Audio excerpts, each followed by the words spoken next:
Donna Brazile was challenged by our own Jordan Chariton that she had leaked emails, or she had leaked questions, I should say, to Hillary Clinton before one of the debates.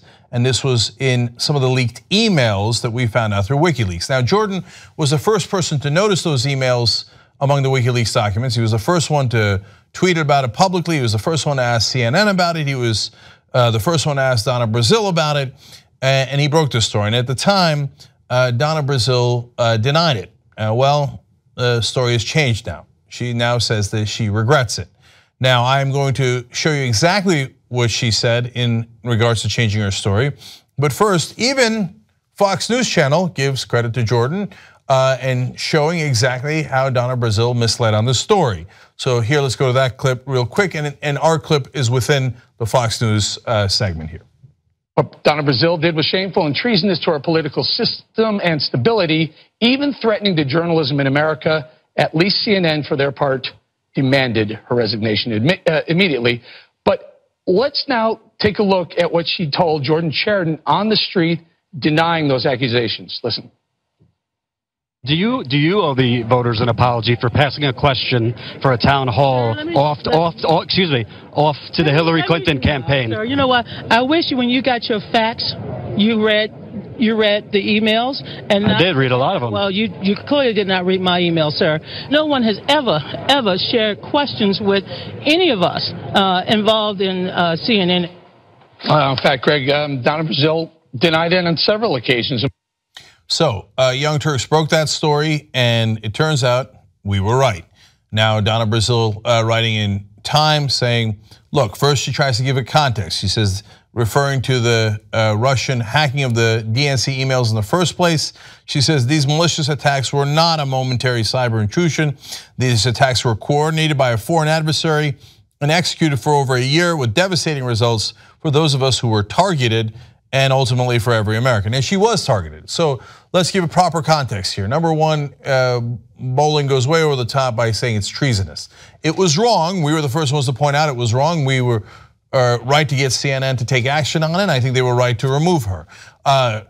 Treasonous is needlessly over the top. Okay, now, secondarily, by the way, doing an actual deal with the Russians, that's what you would call treasonous. Now, let's see if there's more investigations that come out on that. What we found out today through James Comey, that in fact the FBI is investigating just such a deal, and that's what Donna Brazile is referring to here. Now the people have broken off into two different camps here. One is the Russian leak, Russian interference in our election is no big deal, and it's all fear mongering, and we should not worry about that at all. We should not focus on that at all.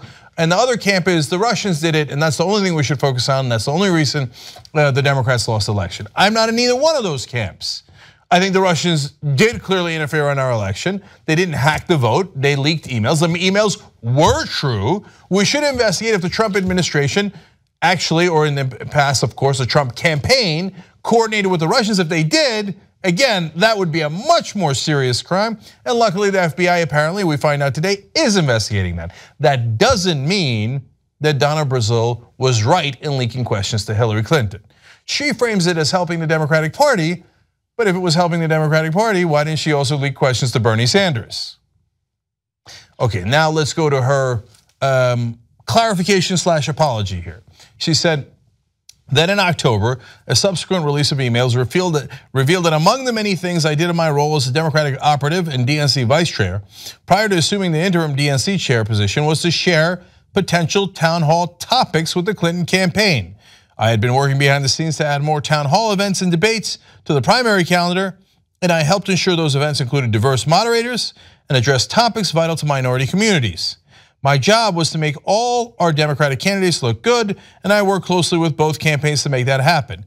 But sending those emails was a mistake I will forever regret. Okay, so there you have it. So for the folks who said, oh no, TYT, you don't know what you're doing, the WikiLeaks is all wrong, it's all Russians and this and that, you were wrong. Those emails were real. She did leak the questions to Hillary Clinton, and now she says she regrets it. Now, she tries to give it context and say, hey, look, I did other things that were really good. And guys, that's true. This is not the only thing Donna Brazile has ever done in her life. She's done a lot of great things. And she's largely, on our side, meaning the progressive side. And that one thing does not erase her entire record. But that also does not excuse what she did. No matter all the great things she did in the past, this was clearly a terrible mistake. And I do not accept it was just to help the Democratic Party. Because if it was, like I said, you would have leaked equally. You would have also told them to Bernie Sanders, but you didn't.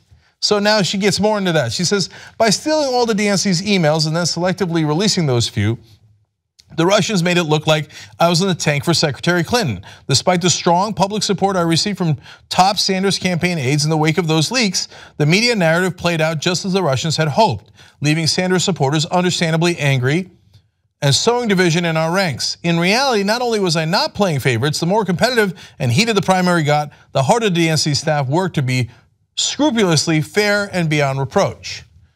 Again, agree and disagree. You have to look at the whole record, and I'm sure that she can point to areas where she was fair and even, and the Sanders campaign to some degree agrees with her. So they're not making it up, and she's not making it up.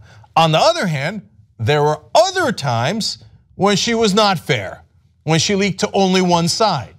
And it's not great evidence to say that the Sanders campaign didn't complain much. The Sanders campaign, if you ask me, didn't complain much about anything. So they still played within the Democratic rules, and they were way, way too polite in how they fought back against Hillary Clinton. That is my opinion. So now in terms of what happened, again, it doesn't really change any of this. Yes, it is true that the Russians did in some way, according to our best intelligence, help in some way to release those emails. Some say there's still not enough evidence. That I don't care, the emails are true. And I am worried that the Russians and Trump campaign work together. FBI is investigating that, okay? But overall, the point is, you shouldn't have leaked the emails to Hillary Clinton, because that's exactly what people were complaining about. And as you say, they are justifiably angry because it looked like the entire Democratic establishment was unfairly on Bernie Sanders' side, because they were. Final piece of context is, she says, let me be clear, this is not just the price of politics. This is not normal. We cannot let this stand, referring to the Russian meddling. Our democratic process itself was attacked and harmed, and all Americans should be concerned. On that, I agree with her. Now, for those of you who say, whether you're right wing or left wing, and say, no, it's all excuses, I don't care, I'm not gonna listen to you on Russia, la, la, la, la, la. Okay, well, what if next time, because we didn't do anything about it this time, the Russians picked their candidate and the Chinese picked theirs? And they're both interfering in the elections. And all of a sudden, what the hell? We became the puppets of other people. Oh, well, and the Saudis love this candidate, and the Norwegians would like to purchase that candidate. No, that is incredibly dangerous. Guys, all I'm asking is for something that I find to be very, very simple. We can do two things at once. We can be mad at the Russian interference and still be mad at the Democratic establishment for clearly, unfairly supporting Hillary Clinton over Bernie Sanders, which, by the way, then helped the Russian cause. If Bernie Sanders was the candidate, according to the polling, he very, very likely would have won, which would then have foiled the Russians. But of course, that did not even occur to the Democratic establishment. Okay, last of all, we go to Howard Kurtz, who has somehow butt into this story. I'm partly amused by this, but partly he's onto something that's important. Let's watch. When leaked emails last year showed that Donna Brazile had shared CNN town hall questions in advance with the Clinton campaign, and this was while she was a CNN contributor and the DNC's vice chair, I called her, and she insisted to me that she hadn't leaked the questions. In other words, she lied to me. Brazile now admits in a Time essay to sharing the questions with the Hillary camp, saying sending those emails was a mistake I will forever regret. But she does not apologize, especially to CNN, the network she betrayed, and to the journalists she deceived, sadly, including me. All right, I don't know how Howard Kurtz got into this story, but he is right about one thing. I mean, if we're doing a real mea culpa and airing out all sides of this issue, and if any reporters owed an apology, I believe it would be Jordan Chariton, investigative reporter for the Young Turks. The entire time they fought against him and smeared him as if what he was doing was outside of the bounds of acceptable reporting. Turns out he was right all along. It might be a nice moment to come back around and go, my bad, you were right, I was wrong. It's not just important for the purposes of the young Turks or Jordan. He'll be fine either way. But boy, would that actually be great closure to be able to move on beyond this, so we don't just look at issues through one lens and move on to fighting together instead of separate. That's my humble suggestion. The corporate media has multi-million-dollar anchors. We have you guys. Go to tytnetwork.com/go and you can help hire investigative reporters that'll do real journalism.